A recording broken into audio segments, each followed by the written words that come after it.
Well, hello, people. Welcome back to 90 and Out. I'm your host, Timothy Holt, and this is part 7, the final entry in our History of the Christian Church series. I hope you're enjoying the series, and if you like this content, do all the social media stuff. Let me know in the comments. If you'd like to support 90 and Out and what we do here, use the links in the description. This particular episode is going to be a little different than the previous ones in that we're not going to be focusing on one particular time period in church history. Instead, we are going to be doing a sermon review essay on Johnathan Edwards' Sinners in the Hands of an Angry God.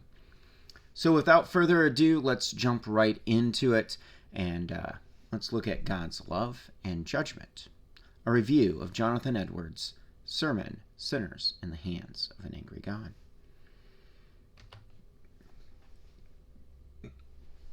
When listening to any sermon, one should consider well what is being said and postulated.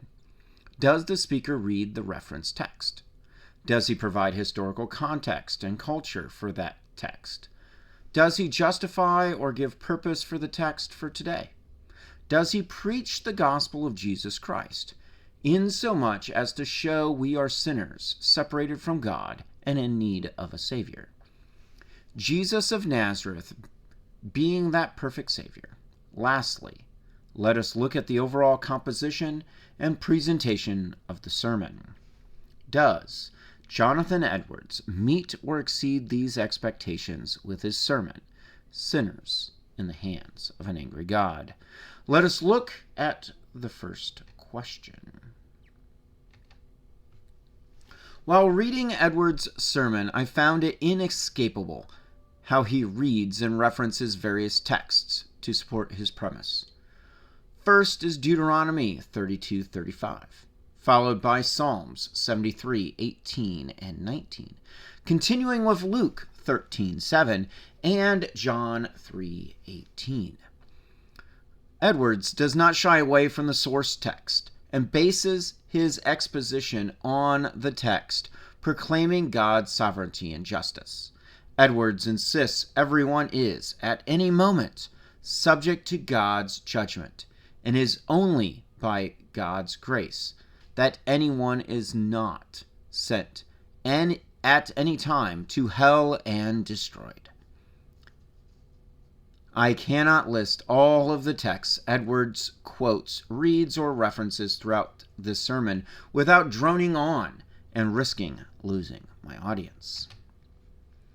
Edwards focuses on the divine judgment of God on all people in this sermon. We are all guilty before God's throne, and it is only by his divine mercy we are spared. Edwards does not spend much time, if any, on the historical text, nor culture of the texts he uses.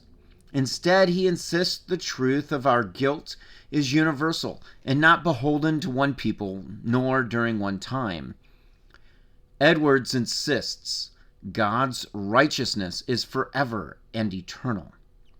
His judgment is without quenching, regardless of any human station in life. Kings and peasants are judged by God the same. Edwards spends the bulk of his sermon on building up the gravity of sin and the guilt of every listener. Each and every person is guilty of sin, rebellion against God, and deserving of death at any time. In this universal condemnation, Edwards does not need to exposit specifics of why Isaiah writes, nor the preacher in Ecclesiastes. For the guilt of sin is universal, transcending time and culture. In this way, Edwards answers both the questions of context and purpose for his sermon. Does Edwards preach the gospel of Jesus Christ? Yes, a resounding yes. Edwards systematically and charismatically preaches the gospel of Jesus Christ from start to finish. Edwards shows the listener, or reader in this case, we are all sinners in need of saving.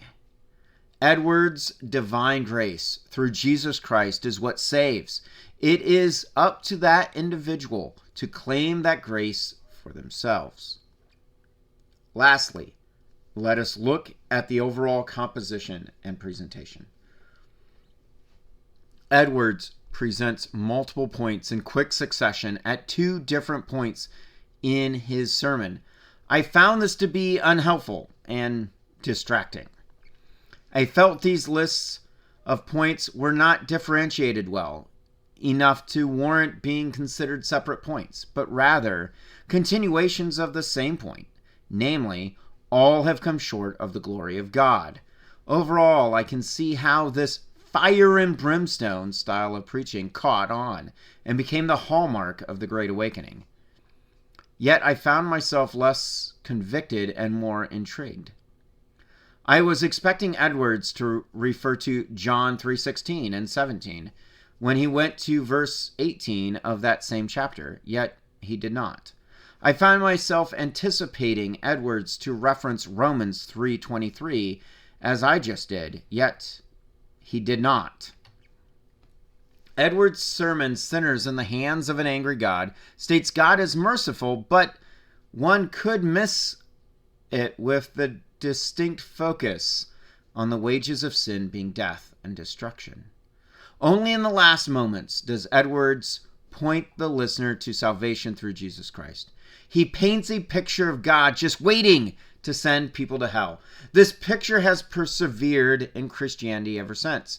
This concept of God being full of wrath and vengeance. While we may err by ascribing God the attributes of being all-loving, we may also err as ascribing God the attribute of being all wrath. God is sovereign in both his love and judgment. For it is by grace man is saved, and not by our own will. Yes, we are guilty before God, and yet he still chose to save us through his grace, and meted out his judgment of the innocent for us. Jesus is the only way, for he is both God and man. He is the guiltless who took my guilt away. Thank you for your attention and dedication to this ministry. What are your thoughts on Johnathan Edwards' Sinners in the Hands of an Angry God? Leave it in the comments. If you have any questions, put them down there too. And I look forward to hearing from you. If you haven't read his sermon, by all means, do so. I will have a link in the description that will take you to a PDF copy of it. As typical, thank you to God through Jesus Christ, my Savior, my lovely wife, Dorothy, countless friends and family, and all of you who support 90 and Out. Also, Dr. Tim Harper, professor for History of the Christian Church at Spirit and Life Seminary, and Bruce Shelley, who authored Church History in Plain Language. May God bless you and keep you, and may his face shine upon you and give you peace. I'm Timothy Holt with 90 and